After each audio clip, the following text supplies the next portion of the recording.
So they continued digging and found another skeleton. Of rotting fish from a river in the outback.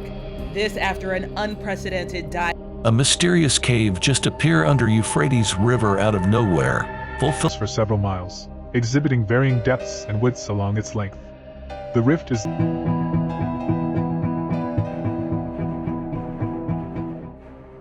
Euphrates, a name that appears from Genesis to the final pages of Scripture, is once again at the center of global attention.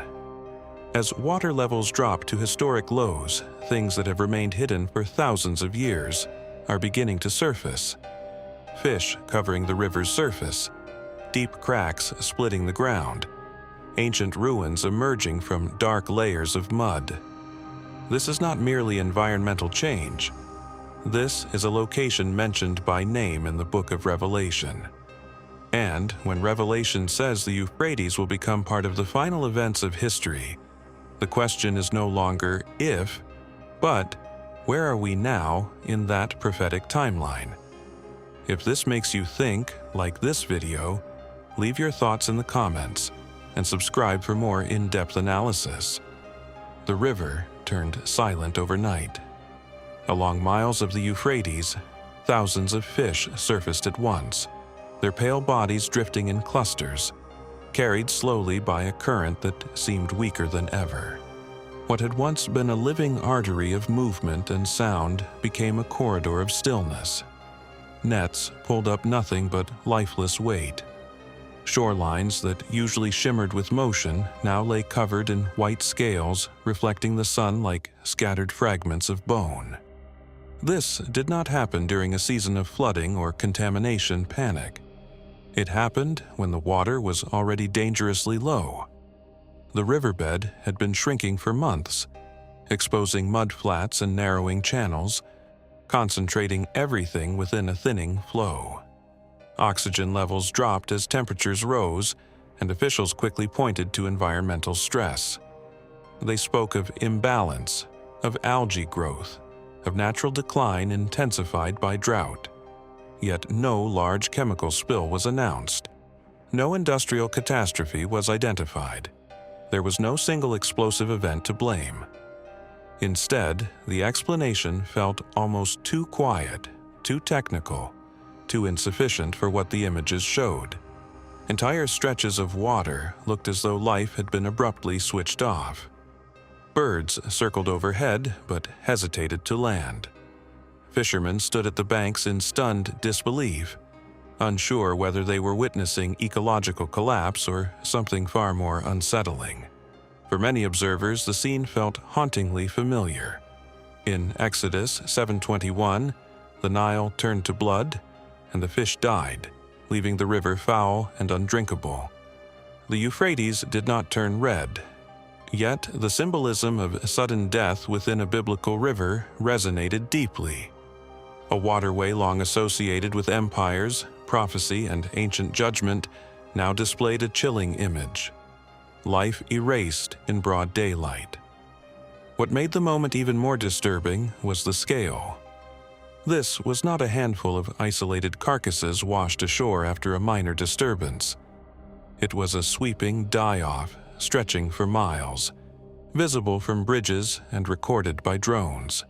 Social media filled with footage that felt apocalyptic in tone, as if nature itself had reached a breaking point. Whether caused by environmental stress, mismanagement, or climatic extremes, the impact was undeniable. The Euphrates appeared wounded. Its ecosystem, already strained by years of reduced flow, showed signs of systemic failure. When a river that has sustained civilizations for millennia begins to lose its living pulse, the psychological shock reverberates far beyond biology. Because when life vanishes from a river so deeply embedded in scripture and history, people do not merely see dead fish, they see a sign. Along the banks of the Euphrates, a massive chasm carved through the hardened terrain, stretching across hundreds of meters like a fault line drawn by an unseen hand. This was not a minor surface crack caused by seasonal dryness. The split cut deep into the earth, exposing raw layers of soil that had not seen daylight in centuries. The edges were sharp, uneven, and unnervingly clean, as if pressure had been building beneath the surface for far longer than anyone realized. Aerial footage intensified the shock. From above, the formation resembled a giant incision running parallel to the shrinking waterway. The symmetry was disturbing. One side held the fading river.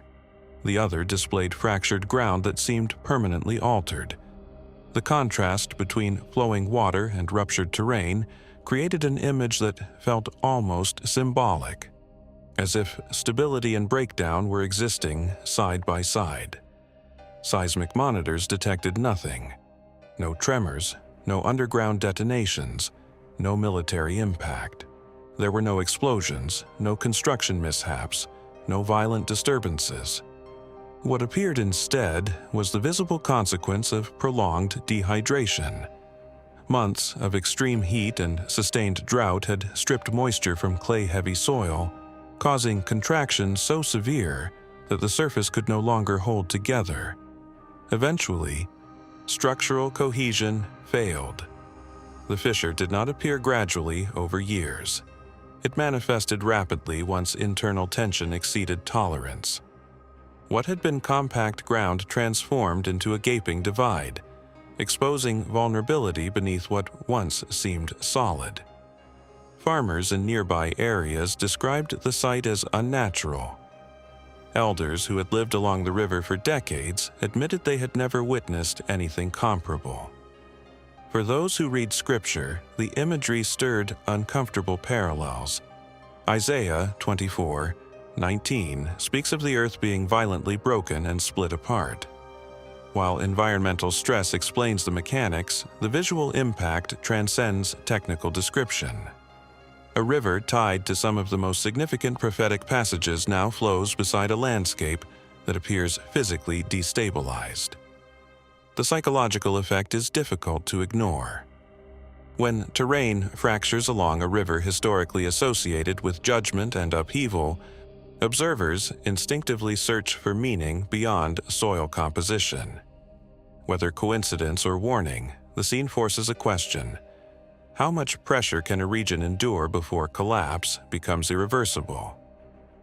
If this image unsettles you, tap like and stay with us as we uncover what else is emerging along the Euphrates. It did not rise dramatically from the depths. It simply appeared. As the Euphrates pulled back from its ancient course, the outline of something deliberate began to take shape beneath layers of hardened sediment. What first looked like scattered stone soon revealed itself as foundations, aligned blocks arranged with intention, forming the base of what archaeologists believe was once a place of worship. This was not random debris washed downstream by time. It was architecture, structured, designed, meant to stand. The formation had survived centuries of burial. Thick layers of mud had preserved its geometry with unsettling precision. Corners remained sharp. Walls traced clear boundaries. Steps descended toward what may have been a ceremonial platform. The silence surrounding it felt heavy, as though the ground had been guarding a secret that history had forgotten. This was not an isolated shrine hidden in obscurity. The size and placement suggested influence. Proximity to the river implied access, visibility, and control. In ancient Mesopotamia, waterways were not merely natural features. They were lifelines of commerce, power, and ritual. A religious complex built beside such a river was not accidental. It signaled authority that blended the sacred with the political, belief intertwined with governance. Its reappearance coincided with the lowest recorded river levels in modern memory. What had remained concealed beneath flowing water for generations surfaced during a moment of extreme environmental strain. The timing intensified the symbolism. As one of history's most significant rivers diminished, a monument to ancient devotion re-emerged. For those who know the prophetic texts, the symbolism is difficult to ignore. Revelation 17 and 18 portray a global system of power that merges spiritual seduction with economic control, a structure that appears magnificent on the surface, yet is destined for sudden collapse. The exposed foundation along the Euphrates is not that system itself, and it predates those passages by thousands of years. Yet the visual parallel is unsettling. A once dominant religious authority, intertwined with political influence and public life, lay hidden beneath layers of history until the river withdrew. Its reemergence comes at a time when discussions about prophecy repeatedly return to this very waterway, intensifying the sense that past and future are converging in a single geographic point. There is something profoundly unsettling about watching a former seat of ritual authority resurface as modern headlines echo with references to Revelation. The stones do not speak, yet their presence feels declarative. They testify to cycles of dominance, collapse, and exposure. Civilizations rise, claiming permanence. Time erodes their glory. Eventually, what was once exalted lies beneath mud, waiting to be uncovered by forces beyond human control. The discovery is archaeological, not supernatural. Yet the optics are difficult to dismiss. A river named in prophetic texts recedes, and beneath it emerges the footprint of an ancient spiritual stronghold. When structures tied to power and worship resurface during unprecedented change, observers cannot help but ask whether history is repeating patterns long described in sacred writing. The earth began giving back the dead. As excavation crews worked along the newly exposed edge of the Euphrates, their tools struck something harder than clay. What surfaced was not stone, not pottery, not architecture, it was bone, then more bone, then an entire field of human remains layered beneath the soil, as if time itself had been forced to bury a nightmare in haste. Skulls emerged first, hollow sockets staring upward through centuries of compressed sediment. Rib cages followed, collapsed inward under the weight of history. Some skeletons lay stacked against one another, arms tangled, limbs twisted in positions that suggested panic rather than peace. There were no individual burial markers, no careful placement, no ceremonial order. This was not a cemetery shaped by dignity. It resembled the aftermath of catastrophe. Scientific dating traced the remains back to eras marked by violent upheaval across ancient Mesopotamia. The Euphrates corridor functioned as a strategic artery for invading armies, a pathway along which empires advanced and collapsed. Control of this river meant dominance over trade, agriculture, and territory. Power shifted here through siege, conquest, and annihilation. Historical records describe campaigns of brutal expansion, cities razed, populations displaced or executed. Yet, written chronicles often glorify victors while minimizing the scale of devastation. The uncovered grave provides silent counterpoint. Beneath fertile ground once praised as the cradle of civilization lay evidence of systematic slaughter. The concentration of bodies suggests more than scattered battlefield casualties.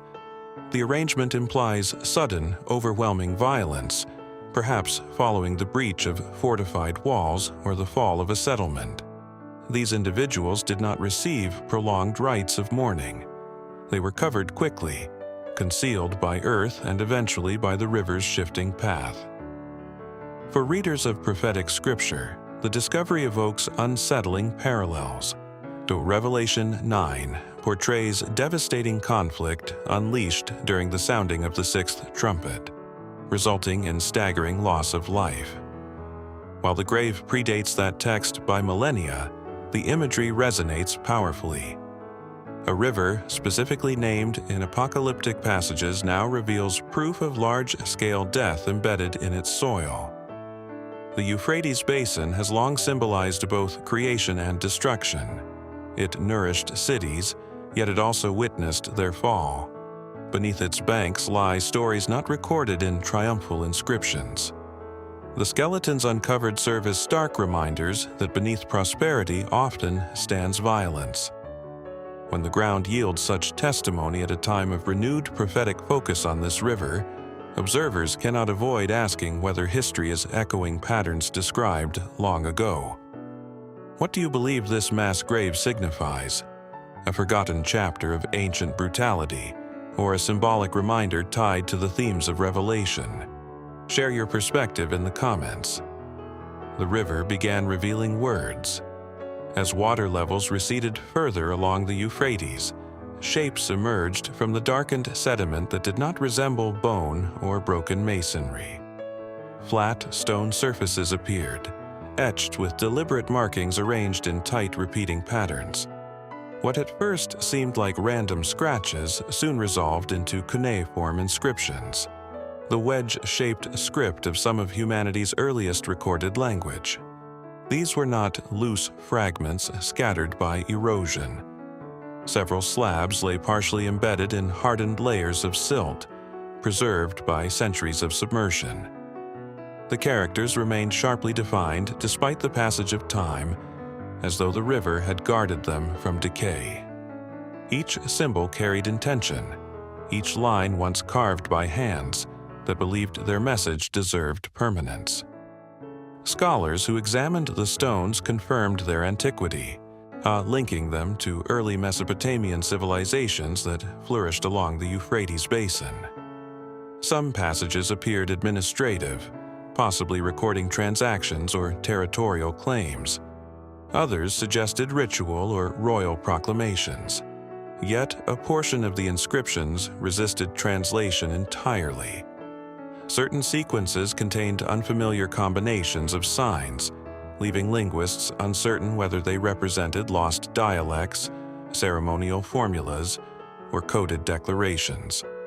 The fact that these texts surfaced during the same prolonged drought that exposed graves and foundations intensified the atmosphere surrounding the discovery.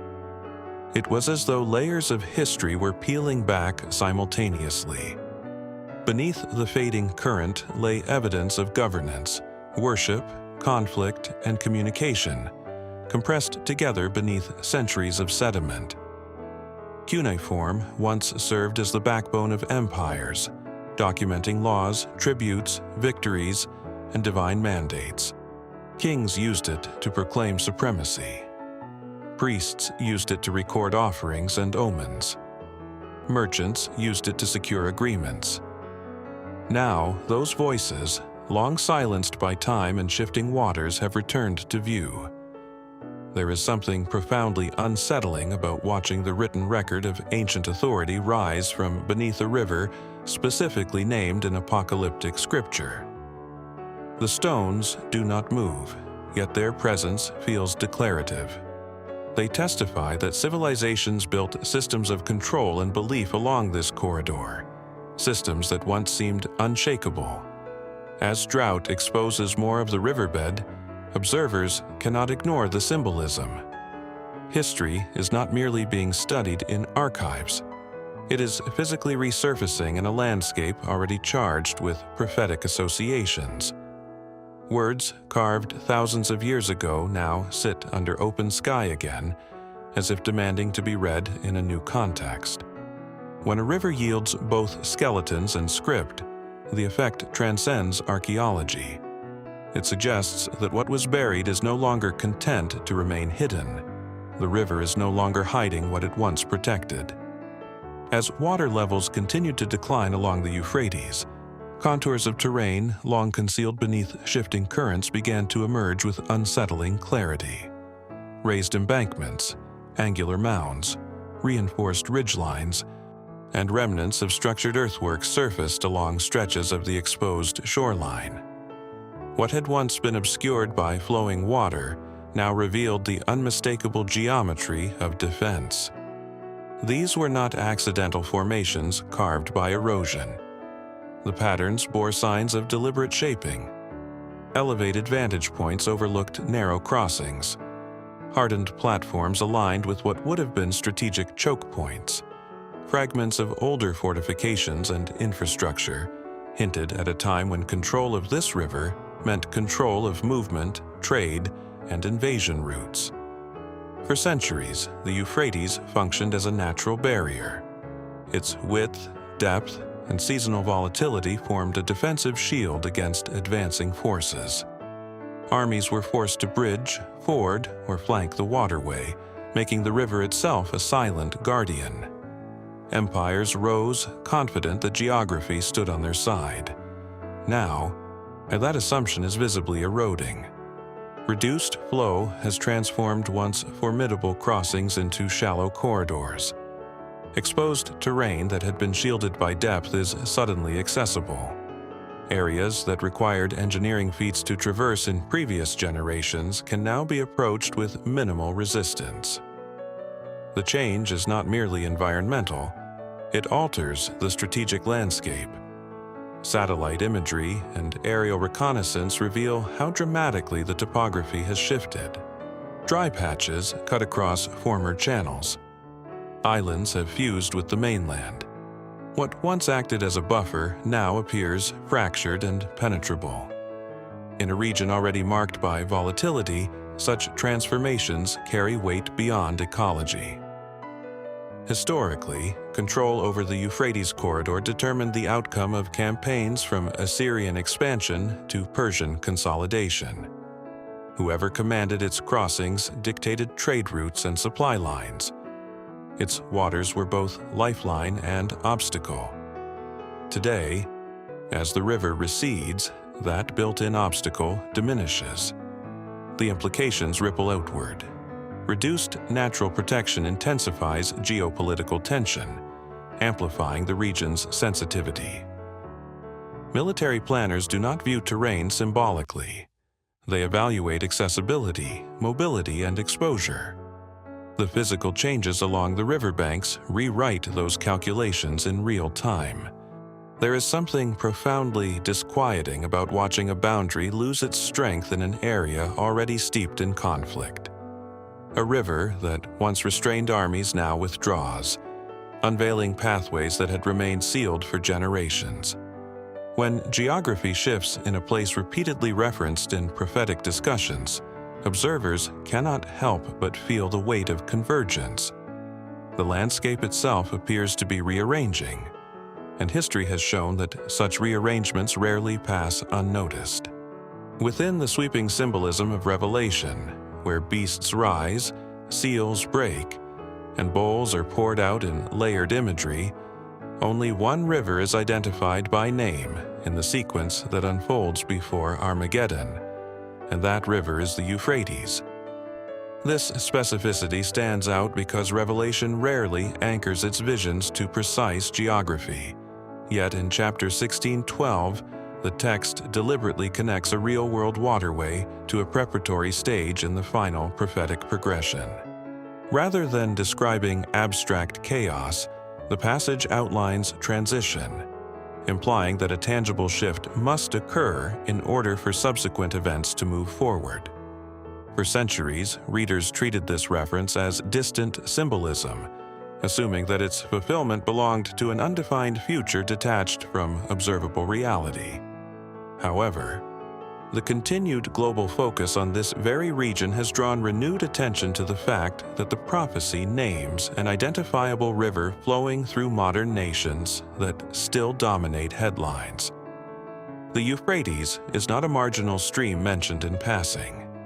It appears in Genesis as one of the rivers associated with Eden, and it reappears in Revelation near the closing chapters of Scripture, forming a narrative arc that stretches from the Bible's beginning to its conclusion. That continuity reinforces the sense that its mention in Revelation is intentional rather than incidental.